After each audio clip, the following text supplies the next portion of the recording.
Mobile masala వారి 3 ముక్కల్లో చెప్పాలంటేలో ఈరోజు మనం మాట్లాడుకోవాల్సింది మోహన్ లాల్ గారి గురించి. ఎస్, బరోజ్ 3D మోహన్ లాల్ గారి స్వీయ దర్శకత్వంలో తెరకెక్కినటువంటి సినిమా అన్నమాట. ఇది మలయాళ సినిమాలు ఈ సంవత్సరం అద్భుతాలు సృష్టించాయి. అగ్రతరాల సినిమాలతో పాటుగా చిన్న సినిమాలు కూడా కొంచెం వాస్తవికత ఉట్టిపడేటువంటి కథలతో మన మనసుల్ని దోచుకున్నాయని చెప్పాలి. 2024 చివర్లో కూడా మోహన్ లాల్ గారి సినిమా బరోజ్ కోసం ఆయన అన్ని పరిశ్రమలు మరింత ప్రత్యేకంగా ఎదురు చూసేలా చేసింది.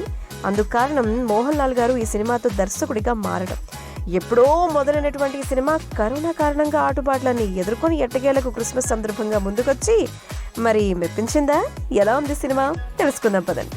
మొబైల్ మసాలా వారి 3 ముక్కల్లో చెప్పాలంటే ముందుగా మొదటి మాట కథలోకి వెళ్ళిపోతే, ఒకప్పుడు గోవాని పరిపాలించినటువంటి పోర్చుగీస్ రాజుగా డి గామా వంశానికి చెందినటువంటి వ్యక్తి నిధి చుట్టూ సాగే కథ. రాజుకి నమ్మిన బంటు అయినటువంటి బరోజ్ 4 శతాబ్దాలుగా నిధిని కాపాడుతూ వస్తూ ఉంటాడు. డి గామా వారసులు వస్తే వాళ్ళకి నిధిని అప్పగించాలి అని చెప్పి ఎదురు చూస్తూ ఉంటాడు. ఎట్టకేలకు రాజవంశ 13వ తరానికి చెందినటువంటి ఇసుబెలా తన తండ్రితో కలిసి గోవా వస్తుంది. మరి ఆమెకి బరోజ్ నిధిని అప్పగించాడా లేదా? 400 ఏళ్లుగా బరోజ్ ఆ నిధిని ఎలా కాపాడుతూ వచ్చాడు?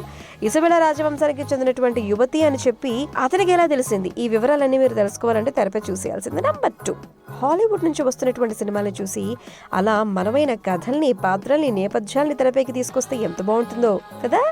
అలా అని అనుకునే వాళ్ళం. ఆ తరహా సినిమాలు మన దగ్గర తెరకెక్కకపోవడంతో అనువాదమైనటువంటి ఇంగ్లీషు సినిమాలను చూసుకుంటూ మొత్తానికి కాలక్షేపం చేస్తూ వచ్చాం ఇన్నాళ్ళు. అయితే కొన్నేళ్లుగా ఇండియన్ సినిమా ఇండస్ట్రీలో కూడా అలాంటి సినిమాలు తెరకెక్కేటువంటి ప్రయత్నాలు జరగటం అనేది మనందరికీ బాగా నచ్చినటువంటి విషయం. మనమైనటువంటి ఫ్యాంటసీ, జానపద, పురాణాలను హాలీవుడ్ స్థాయిలో తెరపైకి తీసుకొస్తూ విజయాన్ని అందుకుంటున్నారు దర్శక నిర్మాతలు.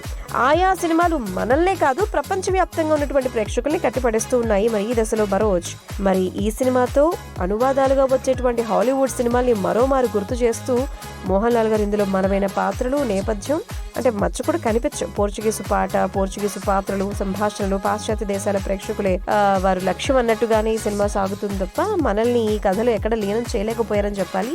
పోనీ కథ చెప్పిన విధానంలో కొత్తదనం ఉందా అంటే లేదనే చెప్పాలి. మరి వారు పోషించిన పాత్రలో బలం తక్కువనే చెప్పాలి. ముచ్చటగా 3వ మాటలోకి వెళ్ళిపోతే, నిధి చుట్టూ కథ అన్నప్పుడు ఎన్నెన్నో సాహసాలతో కట్టిపడేసే అవకాశం ఉంటుంది కదా. ఉత్కంఠ రేకెత్తించేలా సన్నివేశాలు మలిచేందుకు కూడా అవకాశం కూడా ఉండాలి కదా. మరి 100 ఏళ్ల ఆత్మ, దాని చుట్టూ ఒక డ్రామా, థ్రిల్లింగ్ ఎలిమెంట్స్ని కుదిరితే ఫన్ను కూడా జోడించవచ్చు. కానీ ఆ ప్రయత్నం నామమాత్రం కూడా కనిపించలేదే, చెయ్యలేదా ఏమిటి అనిపిస్తూ ఉంటుంది. పోర్చుగీసు రాజు డి గామా, ఆయన నిధి, కట్టప్ప లాంటి బరోజు, వారసురాలు ఇసుబెల్లా పాత్రలతో శతాబ్దాల ఫ్యాంటసీ వరల్డ్ ని సృష్టించారు తప్ప అందులో బలమైన ఎమోషన్స్ ఉండవు. 3D విజువల్స్ పై దృష్టి పెట్టినంతగా మోహన్ లాల్ గారి సినిమాలోని కథాంశంపై దృష్టి పెట్టలేదా అని అనిపిస్తుంది. అడుగడుగున విషయం క్లారిటీ వచ్చేస్తుంది. 3D విజువల్స్ చాలా చోట్ల కట్టిపడేస్తాయి. ఫైనల్ క్లైమాక్స్ సీన్స్ లో యాక్షన్ ఘట్టాలు అయితే గనక భలే ఉంటాయి. మరి ఎవరు ఎలా చేశారు అనేటువంటి డీటెయిల్స్ లోకి వెళ్ళిపోతే గనక, బరోజ్ గారి పాత్రలో మోహన్ లాల్ గారు అద్భుతంగా ఆకట్టుకున్నారు. కట్టప్ప తరహా లుక్ లో కొత్తగా కనిపించారు. వారి నటన పరంగా కూడా ఎలాంటి లోటు లేదు, కానీ క్యారెక్టర్ లోనే కొంచెం బలం ఉంటే బాగుంది అనిపిస్తుంది. మోహన్ లాల్ గారి పాత్రకి తగ్గట్టే వారు తెరపై కనిపిస్తే బాగుండు అనిపిస్తుంది. ఇసుబెల క్యారెక్టర్లో మాయారావు గారు కనిపించినటువంటి తీరు బాగుంటుంది. ఆమె నటన పర్వాలేదు అనిపిస్తుంది. ఇందులో హాలీవుడ్ నటులే ఎక్కువగా కనిపిస్తారబ్బా. సాంకేతికంగా సినిమా బాగున్నప్పటికీ, నిర్మాణ విషయంలో రాజీ పడకపోయినప్పటికీ, సంతోష్ శివన్ గారి కెమెరా పనితనం బాగున్నప్పటికీ, సంగీతం కంప్లీట్ గా పాశ్చాత్య పోకడికి తగ్గట్టుగానే అనిపిస్తుంది అనమాట. కాబట్టి కథ ప్రపంచం బాగుంది, కట్టిపడేసే 3D విజువల్స్ బాగున్నాయి, కథనం బాగుంటుంటే బాగుండు. బట్ చిన్న పిల్లలకు నచ్చేలా బరోజ్ గారు అయితే కనుక ఖచ్చితంగా ఉంటారనమాట. సో మోహన్ లాల్ గారి కోసం అయితే కనుక చూసేయచ్చు. ఈ ఫ్యాంటసీ ఎలిమెంట్స్ ఏవైతే ఉన్నాయో వాటి కోసం కూడా చూసేయచ్చు.